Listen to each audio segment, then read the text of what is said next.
से मैं सबसे आग्रह करूंगा, कभी दीपा से मिलिए।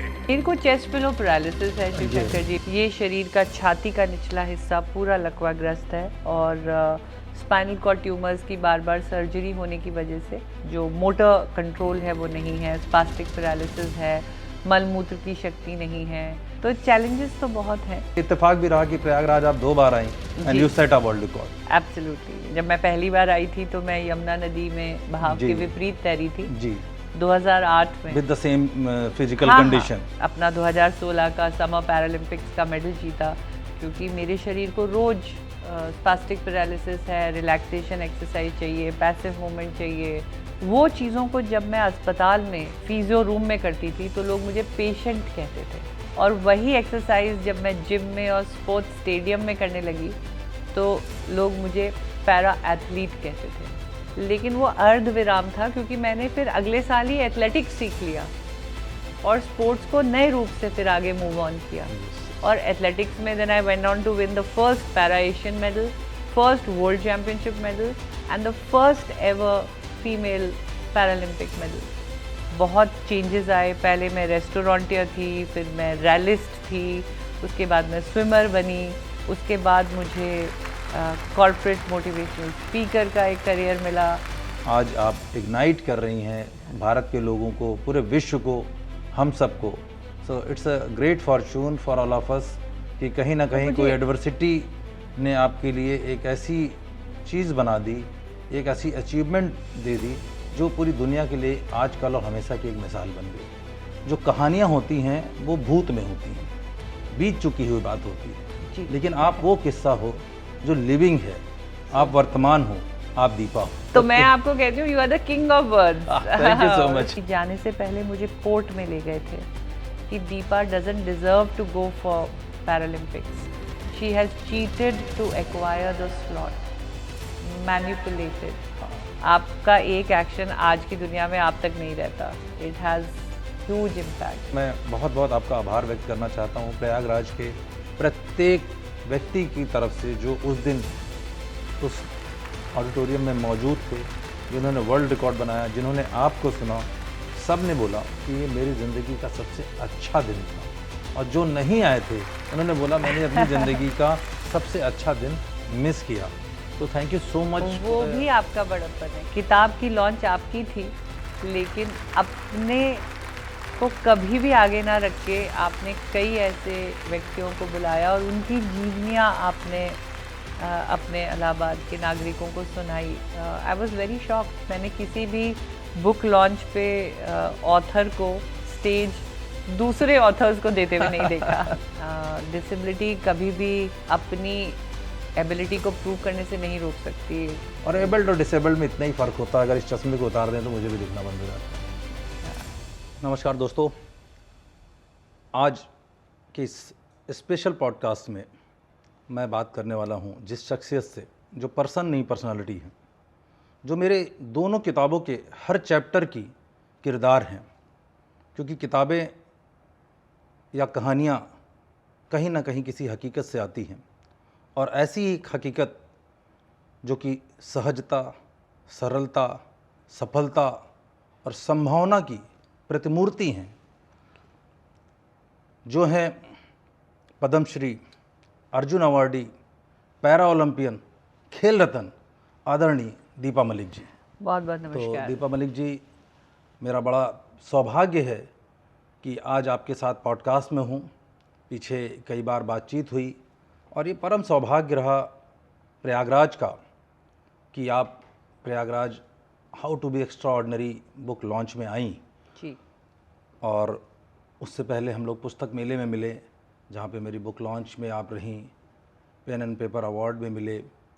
तो इट वाज अ सुखद संयोग, जिसको कोइंसिडेंस बोलते हैं, बट मुझे हिंदी में ज़्यादा अच्छा लगता है बोलना कि सुखद संयोग रहा कि उस पर्सनैलिटी को, जिसको पिछले 20 सालों से देखकर, सुनकर, पढ़कर बार बार दोहराने की इच्छा होती है, जिसकी प्रेरणा सिर्फ मुझे ही नहीं पूरे विश्व को प्रेरित करती है, जिसकी जिजीविषा, जिसकी अदम्य साहस और जिसके पास इतने गुण ड्राइविंग भी करती हैं, स्विमिंग भी करती हैं, शॉट पुट भी करती हैं। मतलब मुझे लगा कि ऑलराउंडर होना अच्छी बात है। हम लोग तो कपिल देव को सबसे बड़ा ऑलराउंडर समझते थे। हाँ, और फिर धीरे धीरे बिजनेसमैन के साथ मैंने भी कोशिश करी बुक लिखने की। बट ये चमत्कारिक बातें कैसे मैम? और देखिए, आपकी स्टोरी इन दोनों किताबों में है। ब्रिंग इट ऑन, ये किताब लगभग मैंने पढ़ी। ये मेरी किताबें हैं जिनको आपने स्वयं लॉन्च किया जी, है ना। और तो बहुत खूबसूरत ढंग से लॉन्च हुआ। और बहुत हैरानी की बात रही है शिव शंकर जी कि जब भी मैं किताबों की दुनिया से नई जुड़ी हूँ। जब से मैंने अपनी किताब लिखी है, अपनी जीवन की कहानी लिखी है सोनी सांगवान जी की मदद से और हार्पर कॉलिंस के द्वारा, मुझे ये समझ आया कि पुस्तकों की दुनिया में कम लोग हैं। जी, शायद ज़माना डिजिटल हो गया है या शॉर्ट्स एंड इंस्टा रील्स का ज़माना है कि छोटा छोटा पढ़ लेते हैं। लोगों के पास समय का अभाव है कि बड़ी किताबें पढ़ना। तो मैं जब भी जैसे कोई स्कूल का कार्यक्रम है या इसमें गए तो मुझे 600-700 बच्चे दिखते हैं। कोई कॉरपोरेट इवेंट है तो भी 400-500 लोग हॉल में दिखते हैं। लेकिन जब आप बुक के इवेंट के लिए जाते हैं तो 20-50, ज़्यादा से ज़्यादा 50, उससे ज़्यादा लोग मैंने। लेकिन मेरे लिए बहुत हैरानी की बात थी कि आपकी जब किताब का लॉन्च हुआ तो एक वर्ल्ड रिकॉर्ड स्थापित किया गया कि ये किताब इतनी सौभाग्यशाली रहे। हम लोग लगभग 800 के करीब लोग उपस्थित थे, लेकिन फिर भी बड़ी ईमानदारी से लॉन्च में मुझे लगता है आपने 550 लोगों को रिकॉर्ड किया। जी। क्योंकि एक साथ विमोचन करना था हमको इस जी। पुस्तक का। तो इतने सारे लोगों का प्यार एक पुस्तक को मिलना बहुत सराहनीय है। बहुत बहुत बधाई आपको एक बार। और हाउ टू बी एक्स्ट्राऑर्डिनरी किताब को वाकई जब मैंने पढ़ा तो शायद कहीं ना कहीं ये महसूस किया कि जो बातें आपने लिखी हैं वो शायद मैंने अपने पिता से, अपने गुरुओं से, किसी और शब्द में कहीं ना कहीं इन मंत्रास को मैंने अपने अंदर इम्बाइब किया होगा। तो शायद आज सक्सेस रूपी शब्द, जिसे कहते हैं कि आप बड़े सक्सेसफुल हैं या आपने कहा ऑलराउंडर हैं, तो मुझे लगता है किताबें वाकई पढ़नी चाहिए। ये शिक्षाएं बहुत अहम हैं अपनी ज़िंदगी में। और ऐसा कोई मंत्र नहीं है जो आपने इसमें लिखा है कि उसके बिना हम एक्स्ट्राऑर्डिनरी बन सकते हैं। जितना मैंने आपके जीवन को देखा जी, जितना इस ब्रिंग इट ऑन को मैंने पढ़ा, एक एक अक्षर, एक एक शब्द, एक एक लाइन, क्या करिश्माई लाइन्स आपने मतलब जी हैं इनफैक्ट, जिनको बाद में शब्दों में पिरोया गया। और जब पुस्तक की बात हो रही है तो मैं निश्चित रूप से बात कहना चाहूँगा हर व्यूअर को कि जो पुस्तकों के अक्षर होते हैं ना, जब हम इसको पढ़ना शुरू करते हैं तो ये डेटा की तरह हमारे दिमाग के एल्गोरिथम में फिट होते जाते हैं। बिल्कुल। क्योंकि सीखने का जो तरीका है वो है देखकर, सुनकर, पढ़कर। लेकिन जो जीतने का तरीका है वो आप बताएंगे। मुझे लगता है जीतने का तरीका वो है कि जब आप उसे अपना लेते हैं, उसको, उन डेटा जो आपने कहा अपने दिमाग में जब आ जाता है या आपके सबकॉन्शियस माइंड में आप कुछ अपने जीवन का ध्येय सेट कर लेते हैं, उद्देश्य बना लेते हैं, आपको पर्पस मिल जाता है। लेकिन केवल सोचने और पढ़ने से वो नहीं होता। वो मेरी अपनी कविताओं के शब्द हैं कि क्या सपना है तेरा मानव, बस निद्रा में ही भगा रहा दुख के दानव। निद्रा का सपना तो एक मृग तृष्णा है, क्षण भर का चारु चंद्र, फिर निशा केवल कृष्णा है। सपने देख जागृत अवस्था में, बना उन्हें आदर्श, कायम कर व्यवस्था में। क्या बात है, क्या बात है। Unless they say actions speak louder than words. Yes. Words can teach and actions can actually make you achieve or put you on the direction of bringing the words alive. Yes. So I think that is what स्त्रोत, जैसे गंगोत्री से गंगा फूटी तो एक पतली सी धारा होती है, छोटी सी धारा होती है। तो किताबें वो छोटी सी धाराएं जो स्रोत से फूटती हैं, फिर उनको नदी और सागर का रूप देना कि आप उनको अपने स्वभाव में कितना उतारते हैं। जी जी जी। मैंने शायद जीवन में कुछ चीज़ें अपने स्वभाव में उतारी हैं, तो फिर हिम्मत भी मिली, डायरेक्शन भी मिला और ऐसे जीवन आगे बढ़ा। जी, तो किताबों की ही हम बात ज़्यादा करने वाले हैं, क्योंकि मैंने आपकी किताब पढ़ी और फिर दोनों किताब से रिसेंबल किया, फिर आपको उस how to be extraordinary launch तक आते देखा, तो मेरे मन में ज़रूर ये बात आई कि आपने अपनी ज़िंदगी में ये सवाल बार बार किया होगा, जब से आपको ट्यूमर से गुजरना पड़ा, स्पाइनल ट्यूमर हुआ जी और फिर आपकी माता जी आपको साइकिल में बांध के ले जाती थी जी।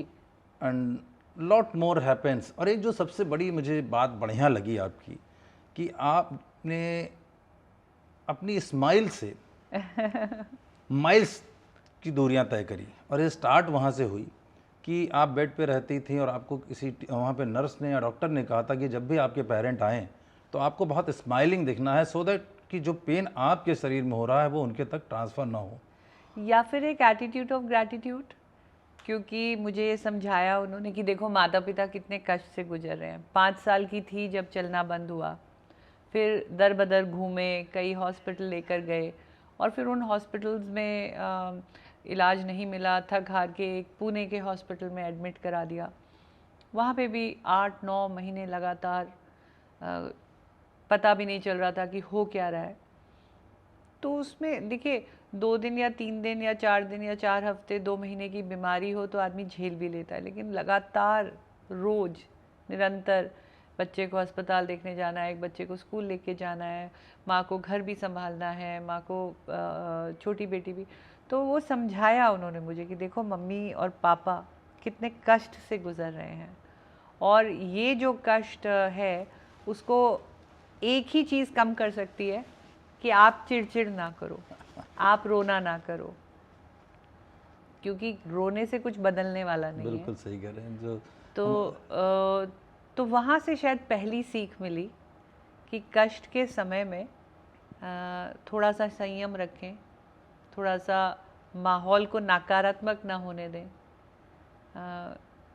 चिड़चिड़ाहट घबराहट में परिवर्तित होती है, उसको मुस्कुराहट तक रखें और वहीं से मुस्कुराने मैं की अगर एक लाइन में ये बात कहूँ कि कैसे आपने अपनी लाइफ को, मतलब जो मेरा मिशन है, mission positivity to productivity, and you are the perfect living legend of that thing. I never say that is example, क्योंकि जो कहानियाँ होती हैं वो भूत में होती हैं, बीत चुकी हुई बात होती है, लेकिन आप वो किस्सा हो जो लिविंग है, आप वर्तमान हो, आप दीपा हो और आप भारत की दीपा हो और आप हम सबको रोशनी दे रही हो। और जो ये बात आपने कही कि आपने कभी भी अभाव को स्वभाव नहीं बनाया, हमारी आपकी फ़ोन पे चर्चा हुई कई बार मेरी इस वाली किताब को लेके कि पहला चैप्टर बड़ा रिसेम्बलेंस रहा। जब मैं इस बुक को पढ़ता हूँ और इसको देखता हूँ, मुझे लगता है कि आप कहाँ सपने में आ गई थी मेरे क्या कि जब ये लिखा मैंने, या शायद हर व्यक्ति की बहुत पावरफुल है कि अभाव को आप स्वभाव नहीं बनाते। That means you settle for less. Yes, and always cursing the God कि अरे भगवान मेरे साथ ये क्या हो गया। And settling for less also means कि आप you give up. Yes, settling for less, अभाव को अगर आप स्वभाव बना देते हो तो इसका मतलब ये है कि आपने तरक्की रोक ली, आपने प्रोग्रेस रोक ली, आप आगे कुछ सीखना ही नहीं चाह रहे हैं। जी। तो बचपन से मैंने देखा, मेरे फादर से ये बात मैंने सीखी कि he was always a solution finder. हम भी छोटे छोटे कह रहे थे कि ये नहीं होगा, या मम्मी कभी कह देती कि आज ये नहीं है, तो मैं हमेशा एक ही शब्द सुनती थी मेरे पापा के मुंह से कि मुझे ये मत बताओ कि नहीं है, मुझे ये बताओ कि ये नहीं है, लेकिन इसके बदले में हम क्या कर सकते हैं, हम इसको कैसे ठीक कर सकते हैं, या कुछ ऑल्टरनेटिव सोल्यूशन क्या है।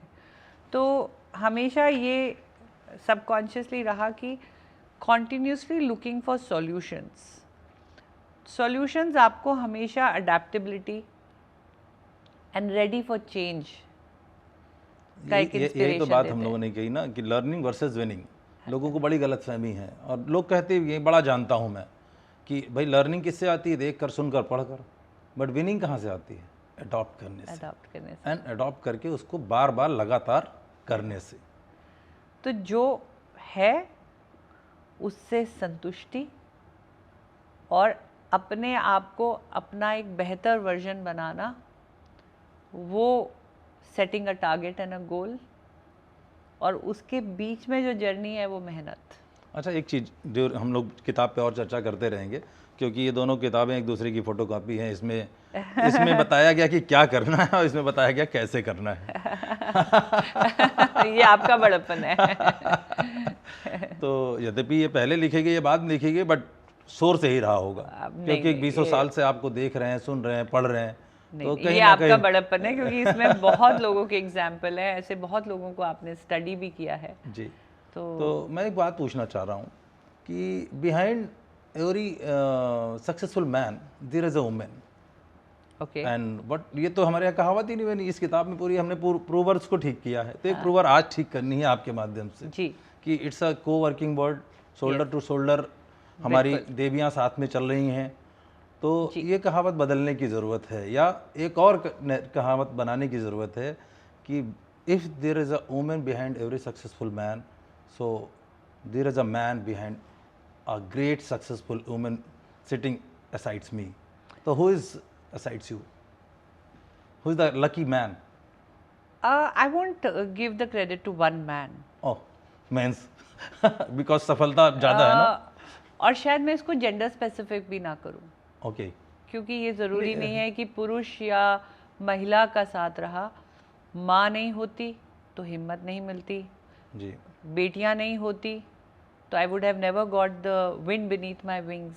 या सो ऐसा नहीं है कि विमेन का रोल बहुत स्ट्रॉन्ग नहीं रहा है, बल्कि सबसे अच्छी सीख जो मैंने सीखी है वो एक बूढ़ी औरत, एक महिला 60 वर्ष की, जो मल और मूत्र को साफ़ किया करती थी, जिन्हें हम क्लीनिंग वुमन या नर्स मेड जो आपको बेड पेन देती हैं, उन्होंने मुझे पैरालाइज होने के बाद हॉस्पिटल में कहा था, बेटा अब तो पूरी ज़िंदगी पैरालाइज रहना है, थोड़ा बहुत मदद पे तो जीना ही पड़ेगा, शरीर को सहायता चाहिएगी, तो मुंह में चीनी और सर पे बर्फ़ रखना, जीवन कट जाएगा।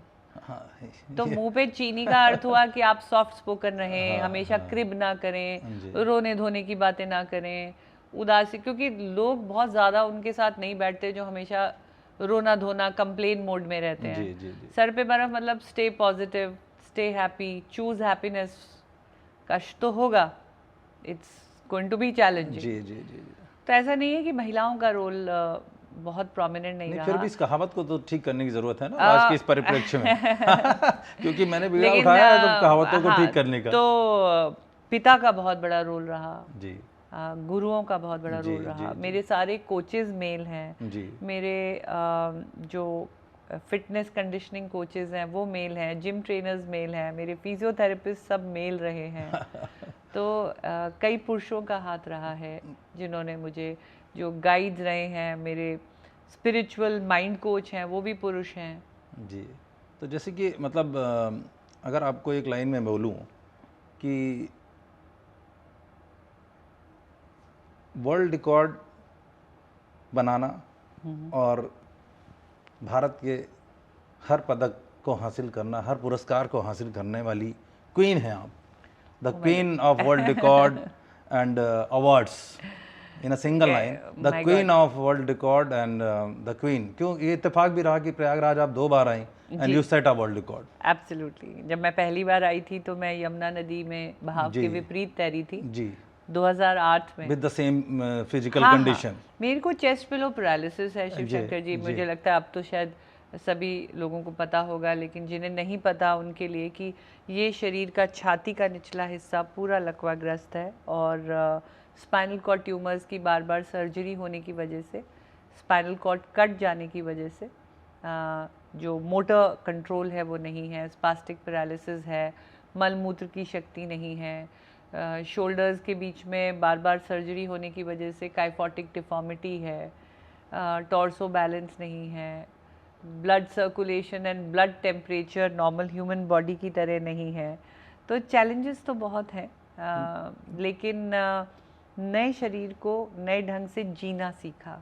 मुड़ मुड़ के शब्द वहीं आता है कि आप सीखते रहेंगे तो आप जीतते रहेंगे। जो अमिताभ बच्चन जी करते हैं, पढ़ते रहिए और नहीं, बढ़ते रहिए। सीखना बंद तो जीतना नहीं, बंद। Yes. सीखना बंद तो जीतना बंद। हाय हाय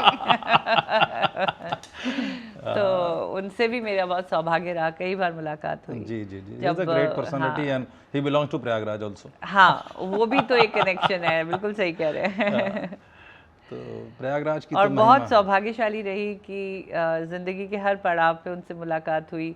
जब मैंने अपना 2016 का समर पैरालंपिक्स का मेडल जीता, जैसे ही मैं भारत की धरती पे पहुंची तो दिल्ली में उनसे मुलाकात हुई, उन्होंने मेरे मेडल को सराहा।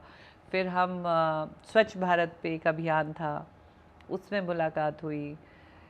उनके जो कौन बनेगा करोड़पति के करमवीर एपिसोड में उनसे मिलना देखा हुआ। हम लोगों ने वो एपिसोड भी देखा और अब था। बेटियों की दोनों की विवाह के उपलक्ष्य पे उनका एक बहुत सुंदर पत्र भी आया, बेटियों को बधाई देते हुए। वो तो ग्रेट है, उनके जैसा मतलब इतने बड़े कवि के बेटे, उन्होंने क्या अपने पिता की लेगेसी को कंटिन्यू किया है। जी।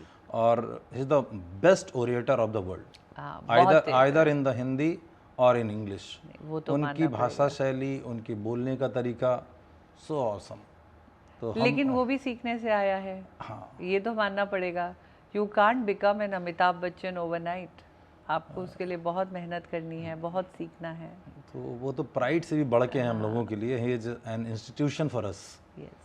और बड़ा सौभाग्य रहा कि वो हम उस धरती से हैं जहाँ से वो हैं, और आज आपके साथ हैं कि जिनसे बार बार उनका मिलना हुआ। मेरा तो मिलना नहीं हो पाया अभी, माइट भी आगे कभी हो जाए। जी। तो जो हम लोग बात कर रहे हैं कि आपके रेगुलर पॉडकास्ट और रेगुलर स्टोरीज काफ़ी लोगों को नोन हैं, पता है, कुछ नई बातें करने का प्रयास करते हैं। जी, मुझे लगता है कि स्पोर्ट्स से जो सबसे बड़ा लेसन हम सीख सकते हैं वो है टीम वर्क। जी। No success can be achieved alone. या इस बुक के पीछे देखिए कुछ लिखा हुआ है बैक पेज पे। चश्मा, अहम के वहन में ना रहें, हम में रहें और मैं में ना रहें। हाँ, तो हम का वही together we are everything, alone we are nothing. Yes. तो एक चीज़ जो मैंने बातचीत करते करते समझी, बहुत देर से मैं बोलना चाह रहा हूँ कि आपके जीवन में जो भी एडवर्सिटी रही जी, और जो बात बीच में रह गई थी कि जैसे मेरा मिशन है पॉजिटिविटी टू प्रोडक्टिविटी, जी, तो आपने अपनी पॉजिटिविटी से हर एडवर्सिटी को प्रोडक्टिविटी में बदला। This is the crux of Deepa Malik, which we are seeing on daily basis. जी। And the smile, एक लाइन में बोलता हूँ कि one smiles take you 1 mile, and if you keep on smiling, so it takes you miles. So you are moving miles and miles. एक बात मैं और पूछना चाहता हूँ या बात करना चाहता हूँ कि जब नीचे के हिस्से में दिक्कत आई, और ये बात कही गई है कि उड़ान हौसलों से होती है, पंखों से नहीं होती। बिल्कुल सही। बट आपने बदल दिया, अपने हौसलों को अपने हाथों के पंख में बदल दिए, and you keep on rising and flying. So how could you maintain this hands to? वो कहते हैं ना कि I made the best of what I was left with. जी। इंस्टेड ऑफ क्राइंग कि ये नहीं है, जो रहा उसमें शक्ति भरी, और उसको अपने आप को पॉजिटिव रखने के लिए शायद ग्रैटिट्यूड का भी बहुत प्रैक्टिस किया, क्योंकि उस सर्जरीज में मेरी मृत्यु भी हो सकती थी। जी। ट्यूमर्स बार बार आने से इन्फेक्शन शायद बॉडी में भी स्प्रेड हो सकता था। जी। लेकिन आज उस बात को, बचपन में 4-5 साल बीमार रही और दोबारा चली, उसके बाद लगभग 30 वर्ष की आयु में दोबारा मैं ट्यूमर ग्रसित हुई और फिर मैं पैरालाइज ही हो गई। आज 26 साल होने वाले हैं। तो 26 साल को मैं ये देखूं कि मैं चल नहीं सकती, या 26 साल में ये देखूं कि मेरे को जीवन दान मिल गया। और इन 26 सालों में मैंने अपनी बेटियों को बड़ा किया। मैंने ये ठान लिया था जिस दिन कि अगर मैं इस ट्यूमर्स के बाद जीवित रह गई तो मैं इस जीवन को पर्पसफुल बनाऊंगी, as a mark of gratitude to almighty. थोड़ी बहुत स्पिरिचुअलिटी भी है इसमें कि हमारे को एक responsibility as a human body मिली हुई है कि you are the custodian of your soul, and it is your moral obligation to keep the soul happy. कि आप तो मेरे सारे वीडियोस और सारी किताब के जो भी मैं बोल रहा हूँ, लिख रहा हूँ, शायद आप ही से इंस्पिरेशन आ रही होगी। नहीं नहीं, ऐसा नहीं क्योंकि है, वर्ल्ड तो क्योंकि वैसे ये कॉमन मंत्रास हैं शिव शंकर जी। ये जो कहते हैं ना, resilience, positivity, gratitude, consistency, hard work, ये डिक्शनरी के शब्द नहीं है, ये किसी लैंग्वेज के शब्द नहीं है। These are real mantras of life. और मैंने ये ठान लिया था कि मेरी जो 2 बेटियां हैं, और मेरी बड़ी बेटी भी दिव्यांग रही, उनका एक्सीडेंट हुआ, उनका भी चलना बंद हुआ, फिर उनके तो एक जर्नी जो बचपन में मैंने देखी, फिर अपनी बेटी के माध्यम से देखी, बार बार अपंगता को जीवन में आते हुए देखा, तो ये ठान लिया था कि शायद इसी डायरेक्शन में कुछ काम करना है, शायद मानसिकता को अपनी भी बदलना है और लोगों की भी बदलना है, कि शायद कोई जिम्मेदारी मुझ पर आ रही है जी, जिसको मुझे बहुत निभाना है। होपलेसनेस को आपने कभी हेल्पलेस होने नहीं दिया। बहुत अच्छे शब्द, आप शब्दों के आपने you called me the queen of awards and world record and awards. हाँ, तो मैं आपको कहती हूँ you are the king of words. Thank you so much, so amazing. Helplessness को होपलेसनेस में नहीं बदली होने दिया। बहुत खूबसूरत, वेरी नाइस, वेरी नाइस।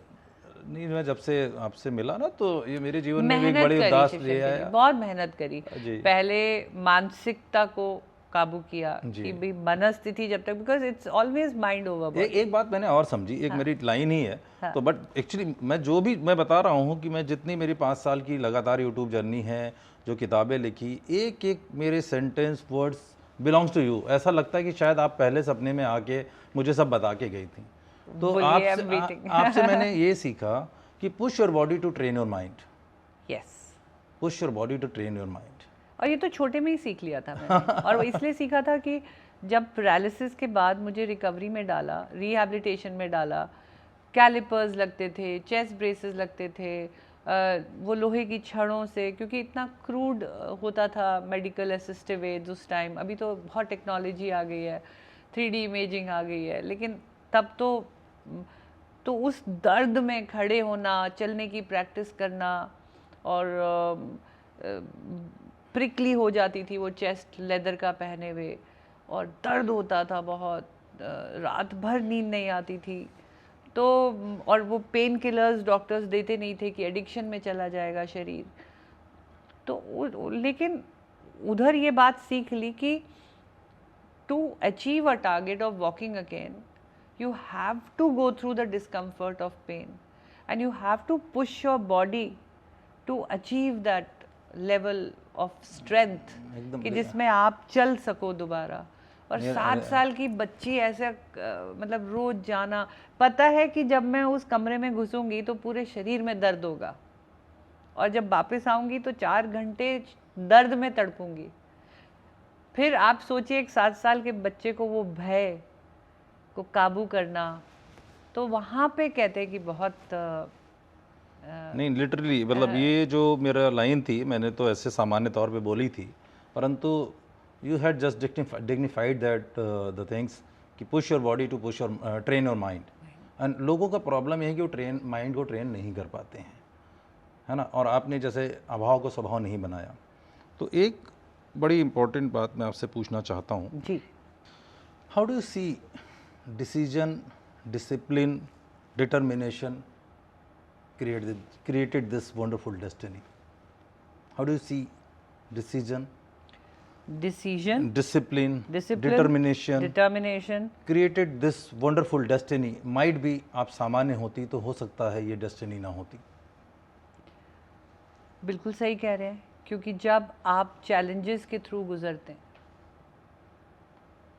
तो आपको उसके दौरान, जब आप जो भी रेजिलियंस प्रैक्टिस करते हैं, जो भी आप उस परिस्थिति में अपनी मनस्थिति को बनाते हैं, परिस्थिति में मनस्थिति को बनाते हैं, तो वो जो एक्शन है, वो जो है वो क्या है, वो डिसिप्लिन से आएगा जी। उसके लिए आपको डिटरमिन्ड होना पड़ेगा जी।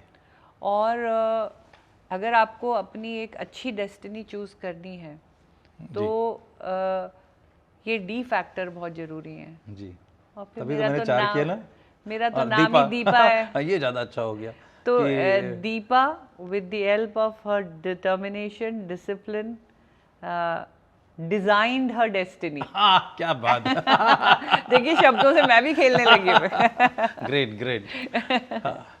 नहीं नहीं और जैसे मेरे पिताजी हमेशा कहते थे कि आग की ज्वाला सा, ज्योति के उजाला सा, आग की ज्वाला सा, ज्योति की उजाला उजाला सा, दीपा दीपा। रखा है मैंने नाम तुम्हारा, बेटी जीवन के किसी संघर्ष से डर न जाना, दीपा बेटी मेरी तुम सदा एक उम्मीद का नया दिया जलाना। वाह, क्या बात है। मैं पापा जी को प्रणाम करता हूँ। तो वो क्या लाइन थी, और जब उन्होंने बोली होगी तो शायद परिवार तक सीमित रहे होंगे कि एक परिवार को उजाला देंगी, बट आज आप इग्नाइट कर रही हैं भारत के लोगों को, पूरे विश्व को, हम सबको। So it's a great Fortune for all of us कि कहीं ना कहीं कोई एडवर्सिटी ने आपके लिए एक ऐसी चीज़ बना दी, एक ऐसी अचीवमेंट दे दी जो पूरी दुनिया के लिए आज कल और हमेशा की एक मिसाल बन गई। पैरा खेलों को बहुत बड़ा धन्यवाद दूंगी। जी, खेलों का माध्यम जो मिला,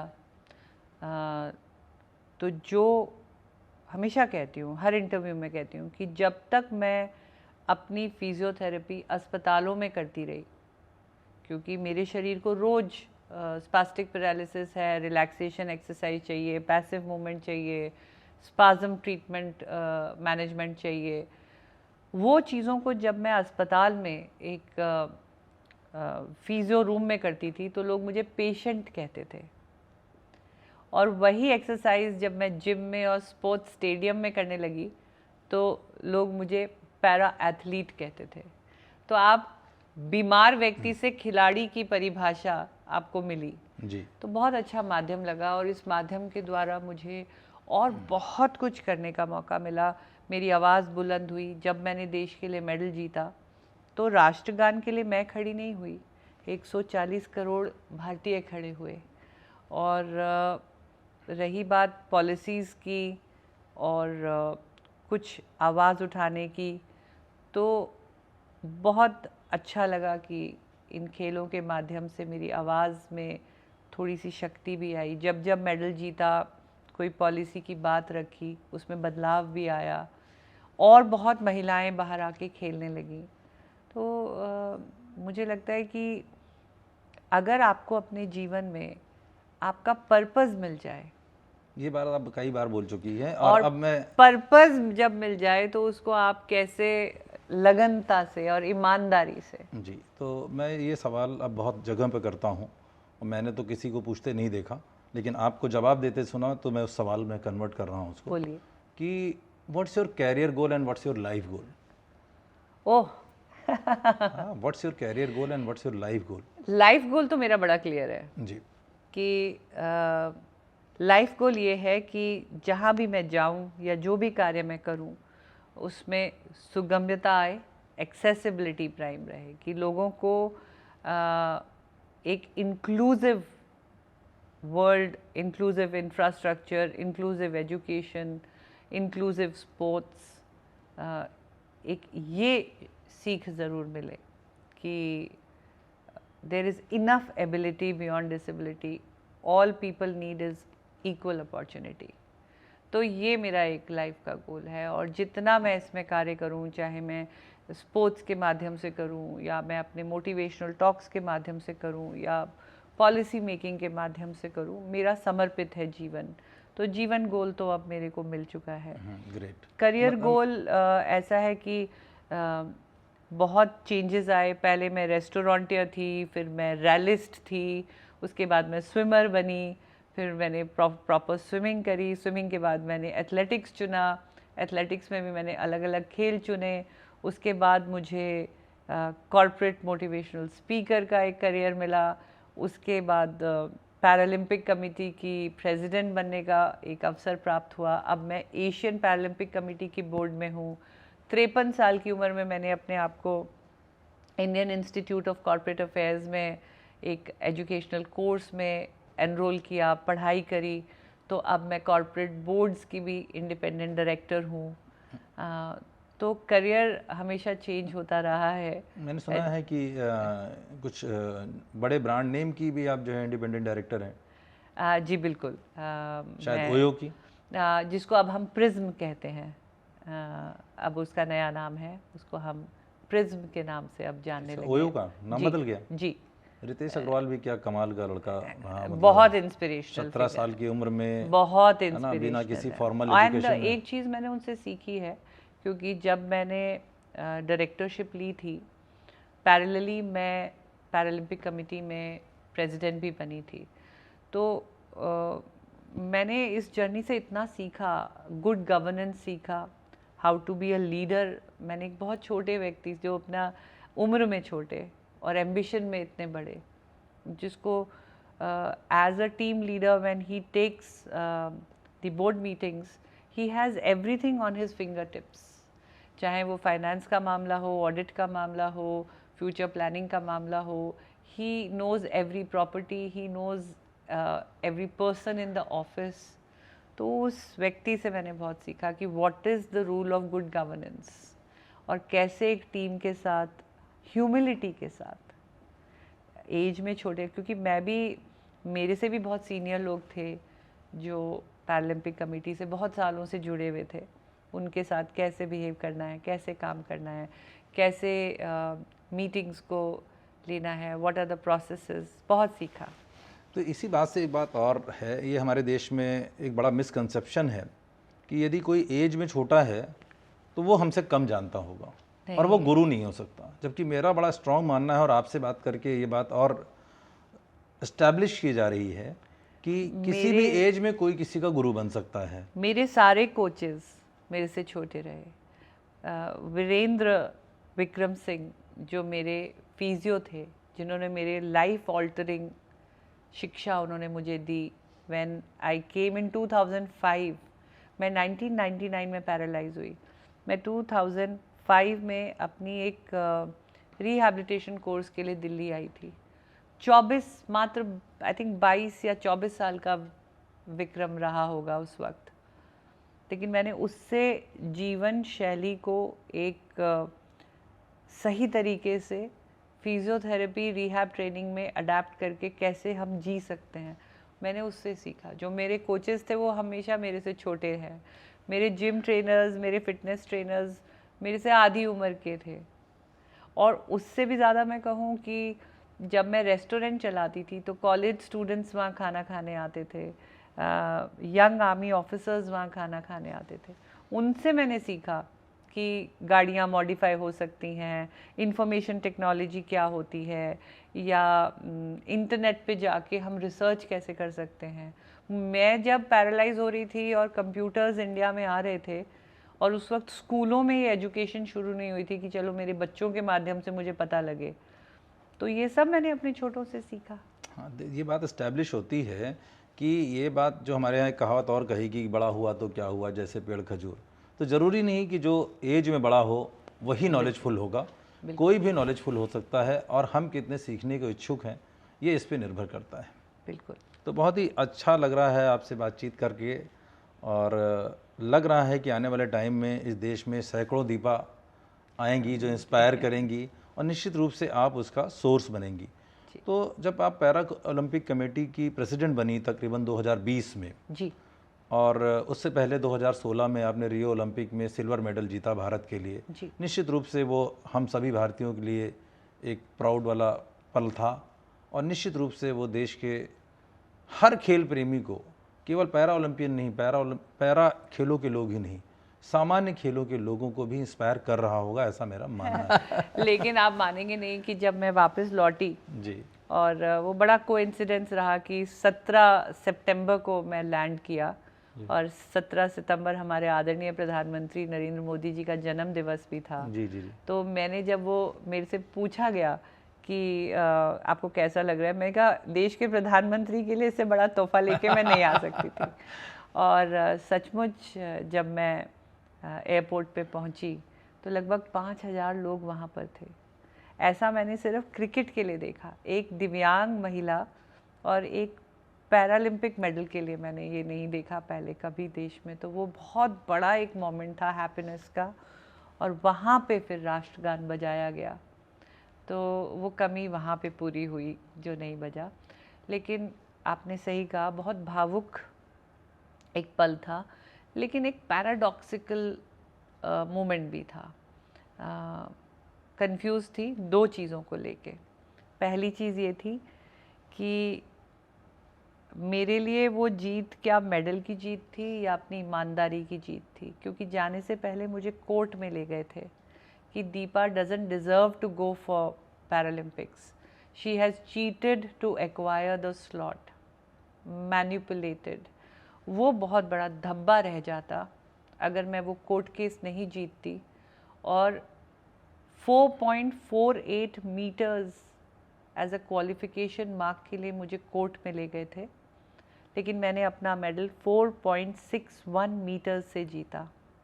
तो कहीं ना कहीं वो पल मेडल जीतने से ज़्यादा अपनी मेहनत की ईमानदारी को प्रूव करने का रहा। तो ये तो एक फीलिंग थी। दूसरी ईमानदारी तो हमारे फीलिंग, देश में हमेशा प्रूव करते रहे, आदरणीय हमारी माता सीता जी को भी प्रूव करना पड़ा था। तो वो एक आप सही कहते हैं अग्नि परीक्षा थी मेरे लिए उस जब मेडल को सीता जी ने जीतना। दिया तो दीपा जी ने भी दे दिया। और दूसरी चीज़ ये थी कि एक सवाल मन में कि क्यों लगे आज़ाद भारत को 70 साल से ज़्यादा एक दिव्यांग महिला का मेडल जीतने में। ये भी सोचने की बात थी। ये सोच, जो पुरुषों का मेडल था वो 1972 में आ चुका था। तो ये भी एक फीलिंग थी। और फिर वहाँ से मेरे को एक जिम्मेदारी महसूस हुई कि I have to continuously give back to this sport. I have to go back and not just sit happy on the medal and all the money and the glory that I have received with it. It came with a lot of sense of responsibility. कुछ उम्र भी मेरी ज़्यादा थी, मैं 46 वर्ष की थी, परिपक्व थी, मेरी खुद की बेटी भी दिव्यांग है, वो भी खेलों से जुड़ी थी। तो मुझे लगा कि दिव्यांग बेटियों के लिए थोड़ा और कार्य करना है। तो और then it came Wheeling Happiness। Wheeling happiness बनाया, उसके माध्यम से बेटियों को और दिव्यांग व्यक्तियों को एम्पावर करने की कोशिश करी। ये अपनी बिटिया के साथ मिलकर किया और बड़ी खुशी है कि जो जिसे लोग अपंगता कहते हैं वो हमारे लिए एक बहुत स्ट्रॉन्ग बॉन्डिंग थ्रेड बनकर आया। क्योंकि मुझे नहीं लगता, मुझे लगता है हर माँ और बेटी आपस में बहुत जुड़ी होती हैं, लेकिन हम कुछ ज़्यादा जुड़े थे क्योंकि मेरी बेटी के हाथ कमज़ोर थे और मेरे पैर कमज़ोर थे। तो जो चीज़ वो हाथ से नहीं कर पाती थी मैं उनके लिए कर देती थी, जो मैं पैरों से चल के नहीं कर पाती थी वो मेरी बड़ी बेटी करती थी। कॉम्प्लीमेंटिंग ईच अदर और छोटी बेटी हम दोनों की मदद करती थी। तो हम दोनों का, तीनों का जो एक बॉन्ड था, because we had to be together by default. हमें बहुत ज़्यादा एक दूसरे पे, अभी भी जैसे दोनों का विवाह हुआ है वो गई हैं, लेकिन वो अपना टाइम शेड्यूल मेरे टाइम टेबल के साथ, अपना ट्रैवल कि कम से कम एक बेटी तो पास रहे, कुछ ऐसा। तो ये जो बॉन्डिंग है, एक sense of supporting each other, sense of helping each other, we lived like 3 flatmates. नहीं देखिए यही तो बॉन्डिंग, केयरिंग एंड शेयरिंग बहुत रही हमारी। देखिए मैं तो एक बात बोलता हूँ, जिसके पास परिवार होता है उस पर कोई वार नहीं कर सकता। देखा, मैंने बोला है मैंने बोला है is king of words. Ma'am आप पैरा ओलंपिक कमेटी की प्रेसिडेंट रहीं और अपना व्हीलिंग हैप्पीनेस भी चला रही हैं, और आपके मन में ये भावना भी है कि I want to give back to society जी। और इन सारी बातों के साथ कि age is just a number, जी जीतने और सीखने की कोई उम्र नहीं होती, बिल्कुल। और जेंडर का भी कोई समस्या नहीं है। और मैंने भी दोनों बुक्स में जो बातें लिखी हुई हैं, 2 चैप्टर्स हैं जो आपने पढ़े हुए हैं, और कहीं ना कहीं उसमें आपकी एक स्टूडेंट भी रही है निशिता जुजेजा शायद। हाँ जी, वो टेनिस वाली डेफ, हाँ जो वो बनी स्टूडेंट नहीं बट मुझे मेरे साथ को एथलीट रही, एक दूसरे से हमने मैं बात इंस्पिरेशन करना ली। चाह रहा हूँ, 3-4 बातें एक में समाहित हो रही, फिर आपके उसमें आएंगी जी। कि being as a para Olympic committee president, और ये बात को मानते हो कि जीतने और सीखने की कोई उम्र नहीं होती। मेरी दोनों किताबों के में एक चैप्टर है डिफरेंटली एबल्ड लोगों के लिए जी। कि the inner power and yes I can. तो इन सारी चीज़ों को देखते हुए कि how you are doing yourself, how you are preparing yourself, कि मुझे तो बढ़ना है, साथ में मुझे ऐसा दीपक बनना है जो चारों तरफ रोशनी फैलाए, क्योंकि दीपक का तो मतलब यही है। मेरे जीवन से मुझे एक जो अनुभूति हुई है वो ये हुई है कि जितनी खुशी खुद का मेडल जीतने में नहीं हुई, उतनी खुशी जब आप एक लीडरशिप रोल में होते हो और आपके कंधों पे एक भार होता है कि आप दूसरों के लिए रास्ता खोलें या उनके रास्ते को आप बहुत ही सिंपल करें, उनकी प्रेपरेशंस में उनके लिए करेक्ट माहौल तैयार करें। और उसके बाद मैं हमेशा कहती हूँ कि मैं जब रियो गई तो मैंने देश के लिए एक ही मेडल जीता, लेकिन 4 साल का जो मेरा पैरालंपिक प्रेसिडेंट का टेन्योर रहा, उसमें टोक्यो पैरालंपिक्स में जब मैं गई तो मेरे 19 मेडल थे। हाँ, और जब मैं पेरिस गई तो मेरे 29 मेडल थे। जी जी, जिसमें से 14 मेडल महिलाओं के आए। जी, ये बहुत ही तो क्रेडिबल बात है। 1:14, मतलब 1 medal got converted into 14 female paralympic medals. जी, आपके पिताजी की जो कविता थी जो उन्होंने आपके लिए लिखी थी, उसको आपने पूरी तरह से फलीभूत किया। और देश को ये बात पूरी तरह से जानना है, हर खिलाड़ी को, हर व्यक्ति को जो नहीं भी खेलों से जुड़ा है, लेकिन उसको इंस्पिरेशन के लिए you are the living legend. और ये बड़ी क्रेडिबल बात है कि आपने पहले एक जीता, फिर पैरा ओलंपिक कमेटी की प्रेसिडेंट रहते हुए आपने इंडिया के लिए अगेन रिकॉर्ड्स पे रिकॉर्ड्स बनाए। मैं उनको आगे, मैं ये नहीं कहूँगी, मैं फिर से आपकी किताब की ये लाइन को बोलूँगी कि it is a team work, together we are everything. And सारा क्रेडिट मैं नहीं ले सकती। उस वक्त सरकारी पॉलिसीज़ बहुत बेहतरीन बनी, जी, जी। ट्रेनिंग की फंडिंग प्रोग्राम्स बहुत अच्छे बनकर उभरे, जी। टारगेट ओलंपिक पोडियम स्कीम ने बहुत सहारा दिया, गवर्नमेंट ने भी बहुत प्रोएक्टिव रोल किया। और जो हमारे पैरालंपिक कमेटी की जो टीम मेंबर्स थे, जो सीनियर मेंबर्स थे, जो कोचेस थे, उन्होंने भी अपनी ड्यूटी बहुत अच्छी निभाई। सो आई वोंट से कि मैंने किया, लेकिन धन्यवाद देती हूँ सरकार का, धन्यवाद देती हूँ अपनी पैरालंपिक कमेटी का कि उन्होंने मुझे ये विश्वास दिया कि मैं लीडरशिप रोल में कुछ इनिशिएटिव्स ऐसे लूँ कि हमारे देश में पैरा खेलों के लिए और अवेयरनेस। आपने इस भावना पे काम किया कि let's come together, inspire each other, inspire the world. Yes, बिल्कुल। You follow this rule? I follow this rule. Let's come together, inspire each other, inspire the world, and you are inspiring thousands. And वसुधैव कुटुंबकम तो है ही। हाँ, आपका एक action आज की दुनिया में आप तक नहीं रहता। It has huge impact. It can not just impact one life. It can at the end of the day become an impact in the world.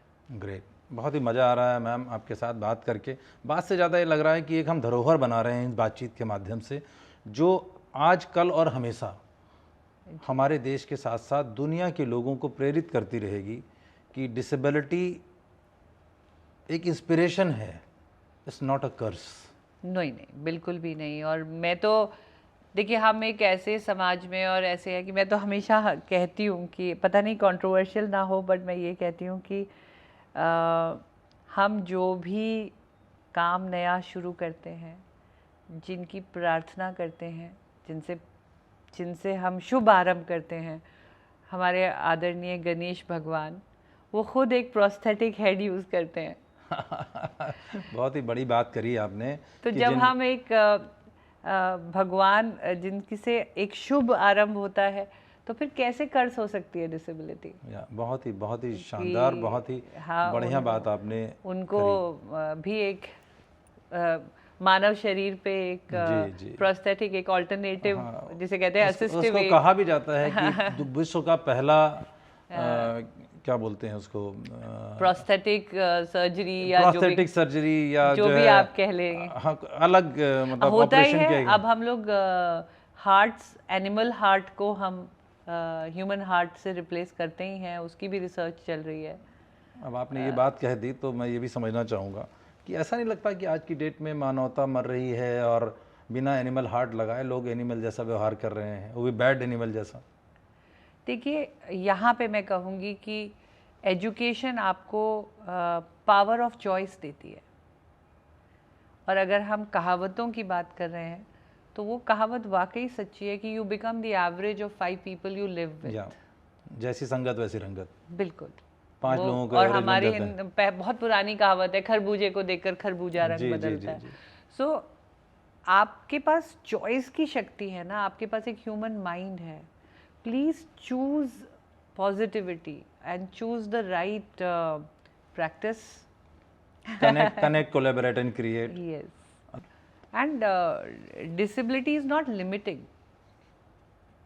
Disability कभी भी आपको कोई भी सपना देखने से या कोई भी हुनर सीख कर अपनी एबिलिटी को प्रूव करने से नहीं रोक सकती। कहते हैं ना कि अगर आप, it's always mind over body. मैं बार बार कहती हूँ, अगर आप हाल ही में एग्जाम्पल लें, हमारी शीतल देवी जम्मू कश्मीर से हैं और बड़े रिमोट एरिया से हैं, किश्तवाड़ एरिया से।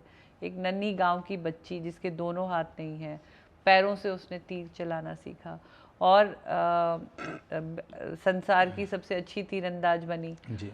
और फिर एक और बच्ची हमारे भारत की उठती है जिसके चारों ही लिम्ब नहीं हैं, ना हाथ हैं ना पैर हैं करंट लगने से।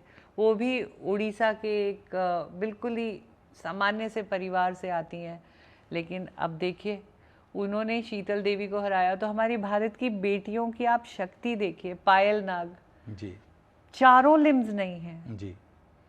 अभी उस बस बिटिया थोड़े दिन पहले की बात है, शायद और एक पहले हफ्ते पहले ही हुआ कि शीतला पहले देवी को हराया उन्होंने। शीतल वर्ल्ड की बेस्ट पैरा आर्चरर बनी और उसी के कुछ ही दिनों में पायल नाग जो उनसे इंस्पिरेशन लेके खेल रही थी, उन्होंने गोल्ड मेडल जीत लिया शीतल देवी को हरा के। सो दे बच्चियों की कहानी देखिए, आप इंस्पिरेशन देखिए कितनी है। अगर आप सही सोच रखकर सही चॉइसेस लेकर, तो फिर आपको एनिमल बिहेवियर नहीं करना पड़ेगा। ह्यूमन स्पिरिट जी is far superior and stronger if you put your choices in the right place. इन पूरी बातों को मानते हुए एक बात और अगर ये कही जाए कि दिव्यांगता शरीर में नहीं होती, दिमाग में होती है। मुझे ऐसा लगा जब मैं पैरालाइज हुई, मैं तत्पर थी जीने के लिए, मैं तत्पर थी सीखने के लिए। मुझे फिर अपनी बेटियों के साथ उनकी जीवन जीना था, उनकी माँ बनना था, पत्नी बनना था, गृहिणी बनना था, मुझे घूमना था, पिकनिक जाना था, मुझे फैशनेबल कपड़े पहनने थे, मुझे भी तैयार होना था। लेकिन मेरी सोच में ये सब भावनाएं थी कि हाँ मैं करूँगी, मैं करूँगी, मैं सीख लूँगी, मैं कुछ तो ढूंढ लूँगी। लेकिन मैं जब अपनी अपंगता से दिव्यांगता की ओर जा रही थी, लोगों की सोच ज़्यादा अपंग थी कि अब तो कमरे में रह जाएगी, कमरे में मर जाएगी, मलमूत्र की शक्ति तो है नहीं।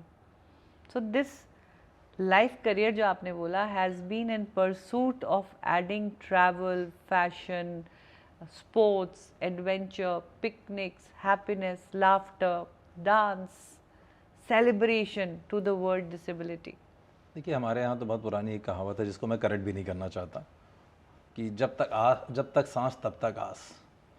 तो मरने के पहले मरना नहीं चाहिए। बिल्कुल। और ये बात ज़रूर समझनी चाहिए आपके जीवन से, निश्चित रूप से आपके जीवन से, शीतला देवी जी जीवन से, और जितने भी अचीवर्स हैं इस दुनिया के, किसी भी फिजिकल कंडीशन में हो, वो एक ही बात बताते हैं कि क्या नहीं है, don't focus on that. Para sports दिखाइए बच्चों को। मेरी एक विनती है इस पॉडकास्ट के माध्यम से, जो भी श्रोतागण हैं, जो भी देख रहे हैं, कि प्लीज़ जब पैरा स्पोर्ट्स भारत में होते हैं तो स्कूल के बच्चों को, नन्हे बच्चों को, पेरेंट्स प्लीज़ अपने बच्चों को पैरा स्पोर्ट्स दिखाइए, उनकी जीवनियाँ पढ़ाइए। एक एक खिलाड़ी की जीवनी आप सुनेंगे, कैसे उनका एक्सीडेंट हुआ, कैसे उनको करंट लगा, कैसे वो पैदाइशी पूरे शरीर के साथ नहीं हुए लेकिन अब वर्ल्ड रिकॉर्ड्स बना रहे हैं। और ऐसा नहीं है कि वो बहुत पढ़े लिखे थे और बहुत उनके पास स्रोत थे, फाइनेंसेस थे। अभावों की दुनिया से उठकर एक जीतने का स्वभाव बना डाला। हम लोगों ने पहला चैप्टर को आप मेरे में पूरा कि अभाव को स्वभाव नहीं बनाना चाहिए, संतोषम परम सुखम। Let's come to last chapter of first book, this moving on versus quitting. Oh बहुत खूबसूरत। तो इस चैप्टर पे हमारी आपकी बहुत चर्चा फ़ोन पे हुई कि you loved it this most, and so how do you see this, कि आपने तो ये मंत्र ही बना रखा था कि लाइफ की हर समस्या को कि ऑर्डिनरी क्यों रहना और how to be extraordinary. और इसी दौरान मैं बहुत बहुत आपका आभार व्यक्त करना चाहता हूँ प्रयागराज के प्रत्येक व्यक्ति की तरफ से जो उस दिन उस ऑडिटोरियम में मौजूद थे, जिन्होंने वर्ल्ड रिकॉर्ड बनाया, जिन्होंने आपको सुना। सब ने बोला कि ये मेरी ज़िंदगी का सबसे अच्छा दिन था, और जो नहीं आए थे उन्होंने बोला मैंने अपनी ज़िंदगी का सबसे अच्छा दिन मिस किया। तो थैंक यू सो मच। वो भी आपका बड़प्पन है। किताब की लॉन्च आपकी थी, लेकिन अपने को कभी भी आगे ना रख के आपने कई ऐसे व्यक्तियों को बुलाया और उनकी जीवनियाँ आपने अपने इलाहाबाद के नागरिकों को सुनाई। I was very shocked. मैंने किसी भी बुक लॉन्च पे ऑथर को स्टेज दूसरे ऑथर्स को देते हुए नहीं देखा। वहाँ से भी मैं बहुत सीख कर आई। और रही बात quitting and not giving up, quitting versus moving on, quitting versus moving on, मुझे तो क्विट वर्ड से ही नफरत है। वो मेरी लैंग्वेज, मेरी डिक्शनरी, मेरी डिक्शन, मेरी शब्दों में ही नहीं आती जी। कई बार ऐसे होता है कि कोई रिटायरमेंट लेता है, या मैं फौजी परिवार से हूँ, तो कहते हैं when I quit army, I said you never quit army, you voluntarily left to move on to another thing, you never quit anything. और जब मैं स्विमिंग करती थी तो बहुत ज़्यादा मेरे को सक्सेस इंटरनेशनली नहीं मिल रही थी। यमुना नदी का रिवर स्विमिंग का वर्ल्ड रिकॉर्ड बनाया मैंने, वहाँ पे I had the test of excellence, लेकिन मुझे पता चल गया था कि मेरा again that was the Prayagraj. हाँ लेकिन आई न्यू कि मेरा फ्यूचर बहुत अच्छा नहीं है जी। तो मुझे कहा गया था कि स्विमिंग में आपका कुछ नहीं होने वाला, यू शुड क्विट स्विमिंग। मुझे उस शब्द से नफरत थी। मैंने, ठीक है, मैंने एक वर्ल्ड रिकॉर्ड बनाकर स्विमिंग को विराम दिया, लेकिन वो अर्ध विराम था क्योंकि मैंने फिर अगले साल ही एथलेटिक्स सीख लिया और स्पोर्ट्स को नए रूप से फिर आगे मूव ऑन किया। और एथलेटिक्स में then I went on to win the first para Asian medal, first world championship medal and the first ever female Paralympic medal. तो मैं थोड़ा करेक्शन करता हूँ कि habit of being first, habit of creating world record, habit of getting awards, every kind of awards, the Queen, Deepa Malik. So Shiv Shankar ji, excellence is not an act, it's a habit. Yes. वो आपको बनानी पड़ेगी और वो तभी आएगी जब आप अंदर से क्विटर नहीं है, आप हमेशा निरंतर मूव ऑन करने की कोशिश करते हैं। और मूव ऑन करने के लिए आपको नए टारगेट सेट करने हैं, नई शिक्षा ग्रहण करनी है, नई चीज़ें करनी है। बहुत ही ज़्यादा इंस्पायरिंग मोमेंट है। मैं तो खो जा रहा हूँ कि पूछना क्या है। कि इतनी एक एक शब्द आपके इतने इंस्पायरिंग है कि लगता है कि आपसे क्या पूछूं, जिनको बिना मिले बिना जाने ये बुक लिख दी गई। हाँ, और bring it on, bring it on. हाँ, आने दे। मैं सॉल्यूशन ढूंढूंगी। नहीं, बहुत ही शानदार, बहुत ही बढ़िया। कुछ भी आप मेरे पास, मैं उसका समाधान ढूंढूंगी। जी, मेरे बहुत करीब है मेरी दूसरी बुक जो कि आपके हाथ में है, how to be extraordinary, जिसको वर्ल्ड रिकॉर्ड बनाया लॉन्च में आपने। जी, सारे चैप्टर मेरे बड़े करीब हैं, बट एक चैप्टर मुझे बड़ा पसंद आता है। इसको आप कैसे देखती हैं, कैसे बताती हैं? जी, आपने तो प्रीफेस भी बहुत शानदार लिखा, कई बार आपने किताब पढ़ी। जी, thank you so much for writing such a great preface for this book, it deserved. तो इसमें जो चैप्टर है वो इस संसार की बहुत बड़ी समस्या है, उसका समाधान करने का प्रयास किया मैंने। जी, उसकी आपका इंसाइट चाहिए मुझे। How do you see that? बताइए। कि मनी इज़ मैन मेड, और ये चैप्टर लिखने के पीछे लॉजिक सिर्फ ये था कि मेरा अपना मानना है दुनिया का हर संसाधन लिमिटेड है और फिक्स है, and money can not make it, whether it is relationship, whether it is natural resources. ना आप मौसी बना सकते हैं, ना मौसा बना सकते हैं, ना चाचा, ना ताई, ना बेटा, ना भाई, ना बहन, ना ही कॉपर बना सकते हैं, ना सिल्वर बना सकते हैं, ना गोल्ड बना सकते हैं। Only thing you can make that is money. अपने हार्डवर्क से, अपने एंटरप्रेन्योरशिप से, अपनी एक्सेलेंस से you can create any amount of money. और मेरा ये बड़ा स्ट्रॉन्ग मानना है कि ज़माने में लोग पैसों के लिए कोई भी रिश्ता दांव पे लगा देते हैं, लेकिन मनी इज़ मैन मेड, तो रिश्तों के लिए कोई भी पैसा दांव पे लगा देना चाहिए। How do you see this? What's your opinion for this? मेरा बड़ा स्ट्रॉन्ग मानना है money is man made, so make it more. Why putting every relation and everything on it on stake for this money only? देखिए, इसमें एक शब्द और है, wealth versus being rich. Yes, wealthy versus rich. Yes, आपने जिसे कहते हैं ना कि आपने अमीर किस हिसाब से बनना है। आपने अमीर खुशियों में बनना है, आपने अमीर रिश्तों में बनना है, या आपने अमीर सिर्फ पैसों में बनना है। तो ये भी चॉइस आपके हाथ में है। मैं बिल्कुल उन लोगों में से नहीं हूँ जो अपने रिश्ते या अपने वैल्यूज़ मनी के लिए दाव पे लगाऊं। लेकिन कहते हैं ना कि मनी को भी हम लक्ष्मी के रूप में देखते हैं और उसकी पूजन भी करते हैं। तो पूजा उसी चीज़ की करी जाती है जो स्वच्छ है, जो साफ़ है, जो सुंदर है, और जो आपको सही रास्ते पे डालता है। तो अगर मनी को आप पाना भी चाहते हैं तो उसके स्रोत बहुत अच्छे होने चाहिए। और सही मायने में वो इंसान अमीर है जो अगर पैसे कमा भी रहा है या पैसे ग्रो भी कर रहा है, लेकिन आंतरिक रूप से वो खुश है। अगर आप समृद्धि इसी को तो कहते हैं ना, समृद्धि जो है, रिच वर्सेस वेल्दी में यही बात कहने की कोशिश करी। समृद्धि वही है जहाँ आप खुश हो, ना कि जहाँ पे आप परेशान हो, जहाँ पे आप गलत जा रहे हो। तो अमीर वही कि अमीर और समृद्धि में भी फ़र्क है। हाँ, ये छोटे छोटे वर्ड्स हैं जिनको लोगों को समझना पड़ता है। मैं बहुत सारी चीज़ें 28 साल की जर्नी में डिकोड करने का प्रयास कर रहा हूँ, और आज आपके साथ इस इनसाइट से और भी जीवन में बेहतर होगा। फिर हम लोग कभी मिलेंगे और बातचीत करेंगे। And it was a great experience to talk to you. Thank you. And you are hope for this country, for the world, and a real inspiration to thrive and to do anything.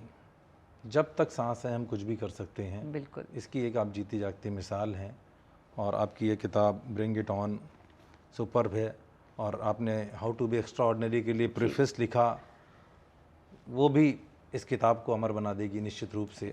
आज ये किताब हर platform पे ठीक बिक रही है, तो कहीं ना कहीं आपका योगदान बड़ा है। चलते चलते एक बात मैं ज़रूर करना चाहूँगा कि जब आपका लीगल बैटल हुआ जी, तो उस समय हम दोनों के ही गुरु राजीव भदौरिया सर बिल्कुल बहुत कहीं मदद थे, करी। और उनकी बात अगर इस पॉडकास्ट में ना की जाए तो हम दोनों का पॉडकास्ट पे होना कम रह जाएगा। जैसे आपने कहा कि गुरु, मेंटोर्स, जी, उनमें से एक बहुत इम्पॉर्टेंट गुरु मेरे राजीव भदौरिया जी हैं। जी, उनसे मुलाकात अमेजिंग इंडियन अवार्ड्स में हुई थी, जहाँ पे मैंने एक अपील करी थी कि मैं देश के लिए खेलना चाहती हूँ, मैं देश के लिए मेडल लाना चाहती हूँ, मुझे एम्पावर करिए, मुझे कोई रास्ता दिखाइए जिससे मैं अपने देश के लिए मेडल जीत सकूँ। क्योंकि तब सुविधाएं नहीं थी, तब पॉलिसीज़ नहीं थी, तब कोई डिफाइंड फंडिंग प्रोग्राम नहीं था। तो उन्होंने मुझे सिखाया कि कैसे कॉर्पोरेट्स में आप एक स्पीकर बन सकते हैं, कैसे आप लीडरशिप टॉक्स कर सकते हैं, कैसे आपका जो जीवन है उसकी कहानी लोगों को प्रेरणा दे सकती है। तो उन्होंने मुझे डिग्निटी के साथ एक फाइनेंशियल एम्पावरमेंट का रास्ता दिखाया। और वही नहीं, जिस दिन कोर्ट केस हुआ तो उनका लॉ का बैकग्राउंड है, और मुझे बिल्कुल नहीं पता था। मैं एक आर्मी परिवार से हूँ, मैंने कभी ना कोर्ट देखा था ना कचहरी देखा था। लेकिन उस दिन अगर उनकी गाइडेंस नहीं मिलती मुझे, तो शायद भारत इस मेडल से चूक जाता। अगर न्याय मिल जाता, लेकिन न्याय को पाने का सही तरीका, क्योंकि उसके लिए भी यू नीड प्रोफेशनल एडवाइस। मुझे तो कोर्ट, कानून, लॉयर्स का कुछ पता नहीं था। तो Rajiv Bhadauria ji, thank you so much Rajiv sir कि आप दीपा मैम को मिले और आपकी वजह से दीपा मैम मुझे मिली। और एक ऐसी जर्नी, एक ऐसी इंस्पिरेशन जो जब तक ये शरीर रहेगा, जब तक लेखन की शक्ति रहेगी, जब तक कहीं भी प्रेजेंट कर पाएंगे, तो इस इंस्पिरेशन के बारे में हम बात करते रहेंगे। और भारत, नव भारत के निर्माण में, न्यू इंडिया के निर्माण में, न्यू इंडिया या इंडिया राइजिंग में अगर मेरा कोई भी एक कंट्रीब्यूशन होता है तो मैं अपने आप को बहुत भाग्यशाली समझूंगी। तो मुझे जाते जाते मेरा एक दो क्वेश्चन और है कि how do you see, rapid fire में कर सकते हैं इसको, फास्ट फॉरवर्ड, कि finance, fitness and family, how do see all these, how much important these three, finance, fitness and family? Family, fitness and finance. Yes, rapid fire को और rapid कर दिया आपने। तो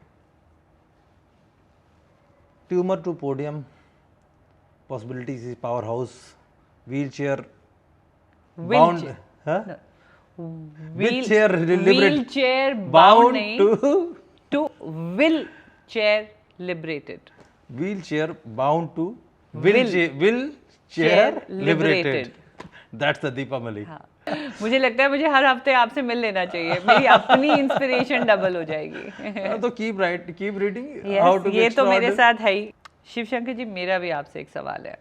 पहले आपने लिखी बुक वाई ऑर्डिनरी, उसके बाद आपने लिखी how to be extraordinary. Ordinary, extraordinary, what next? Next is currently unavailable. Currently unavailable. Is that going to be a title of the book? Yes, currently unavailable. Will be available soon. Oh, okay. ठीक है, but I'm waiting for this series. पिछली बार कि ordinary से extraordinary तो आप पहुंच गए, अभी इसके बाद क्या? हाँ, currently unavailable, और इसमें आपने बैंड पहना था कि I am extraordinary, उसमें पहनने जा रहे हैं I am valuable. I am valuable. Yes. That is another lesson I teach. कि लोग आपको उसी नज़र से देखेंगे जिस नज़र से आप खुद अपने आप को देखेंगे। अगर आप अपने आप के अंदर एक सेल्फ बिलीफ एंड वैल्यू देखेंगे तभी तो दूसरे देखेंगे। So unless you respect yourself, nobody is going to respect. Obviously जब आप अपने को बेहतर नहीं मानेंगे तो दुनिया में कोई नहीं मानेगा। वही है, जब तक हम खुद को अपंग समझते रहे तो दुनिया भी आपको बोझा बोलती रही, आपको लायबिलिटी बोलती रही, और जब हम उठ के कुछ करने की ठान ली तो liability to reliability is the name of Deepa Malik. बाप रे। Face of the new reality. New reality and new liability to reliability and creating a new reality. या creating very nice. So it was a great interaction with you and definitely it is going to empower India। जो vision mission हमारा है, जो mission positivity to productivity है, निश्चित रूप से उसमें ये लैंडमार्क एपिसोड होगा हमारा। हम आगे चाहे कितने भी करेंगे या पीछे कितने भी किए होंगे, but talking with a living legend, following all the rule of success, rather creating a new rule, setting up a new rules for the new India, for the disabled people, even for the abled people। और abled और disabled में इतना ही फर्क होता है, अगर इस चश्मे को उतार दें तो मुझे भी दिखना बंद हो जाता है। It's so nice. अगर इसी नज़र से, यही इतना सा डिफरेंस है नज़र और नज़रिए का। एक सवाल रह भी गया था कि मेरा जो मानना है, मैंने पीछे भी कुछ लोगों के साथ मेरा प्रोजेक्ट भी चल रहा है, that is Sight to Vision। I am trying to empower or enable blind peoples, और इंस्पायरिंग स्टोरी है जो मैंने लिखी उनकी, कृष्णा बोला की। जी श्रीकांत बोला yes I can, Shri can not, Shri बोलता है यस आई कैन। तो वो एक इंस्पिरेशन है कि मिशन साइट टू विजन। और ये गलती हर इंसान में, क्योंकि हमारी दृष्टि यहीं तक है, और दृष्टिकोण या विज़न वो बहुत दूर तक है। बहुत सही बात। तो मेरा ये समझना है कि आम तौर पे जिनके साथ थोड़ी बहुत कमियां होती हैं, उनको जो तथाकथित जो चश्मा लगा के देख पा रहे होते हैं, उनको ये नहीं दिखता, चश्मा उतार देंगे तो नहीं दिखेगा, वो ज़्यादा बताते हैं कि नहीं तुम में कमी है। और ये बात बताई गई है कि जब एक उंगली करते हैं 4 इधर हो जाते हैं। सही कह रहे हैं। कोशिश करिए 4 इधर करने की, लोगों को एम्पावर करिए, बेटर करिए, और ये मंत्र बनाइए कि let's come together, inspire each other बिल्कुल। And inspire the world. You said it. Thank you. Thank you so Bring much. it on. Bring it on. Thank you. Why ordinary, how to be extraordinary, and bring it on. Keep bringing medals to India. Wish you all Thank the you. very I best will for your continue future. to empower And persons. definitely, we as a human being, we as a corporate are there with you. Whenever you Thank you. ask me, me and my team will be there to be a Thank supporting hand for your wheeling happiness and all your willingness to make this India a new India, a better India, a shining India, an inspiring India. Thank you so much. Thank you.